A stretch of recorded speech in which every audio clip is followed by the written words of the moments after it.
like to talk about my new training concept. It's quite simple, obviously, if you understand it, which I will explain. It's called FVE, basically standing for frequency, volume and execution. So frequency is how often you hit each body part. Volume, obviously, how much you actually do each workout. And execution is execution of movement, how correctly you do it, the speed, the angles that you do certain exercises. And basically, I have a problem. Every time I ask somebody, how often do you train? They will either say to me once a week or twice a week. I cannot comprehend why we have to be limited in thinking in a week. We're getting wages at the end of the week? No, we're not. It's not a working wages type of week that we have. So the muscles don't know that. So I would like for somebody to say to me, yeah, I train every 4 days, every 5 days, every 7 days, but nobody gives me that answer. In reality, there has to be a limit up to which point the muscle, if you've trained it correctly, will grow and it will sustain that growth and strength at a specific time. After that will start going backwards again and you dip down to the original size and strength that you had.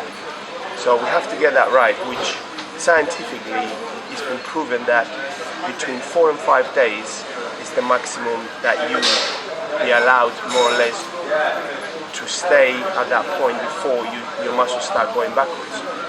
But most people train once a week, which is every 7 days. Part of the reason is because we go to the next thing, which is the volume. People do too many sets, too many exercises for each body part. And part of the reason that that's done is because people are doing the exercises wrongly. So they need to do more volume to create that stimulation. But the problem you have if you're a natural bodybuilder and you're not using any chemicals is how the hell do you recover by doing all that volume? And then is the execution of each exercise. Going back to the same situation again.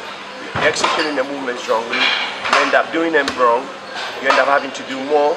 Because you're doing more, you can't come in the gym and train more body part in strength session. So you end up doing it less frequently, and the whole thing goes round and round, and it seems that the only people that are growing, you see that the ones that are genetically gifted, or the ones that are using some type of enhancement, and we all know what I'm talking about.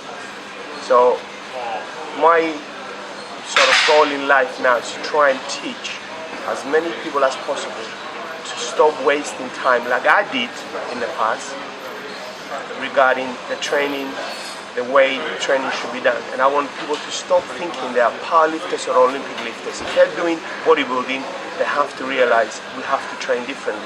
If they're doing javelin, you have to train differently. If you're doing sprinting, you have to train differently. If you're doing bodybuilding, you have to train like a bodybuilder, not like some cross between a powerlifter, Olympic lifter and a javeler. You know, we have to get that right. And we have to try and teach people the right way, not people are teaching people wrong. And it's just a blind leading the blind, basically. So that's my next thing in online, to be trying to get that across in a more elaborate way and explain things more deeply regarding each way that we discussed just now. Thank you.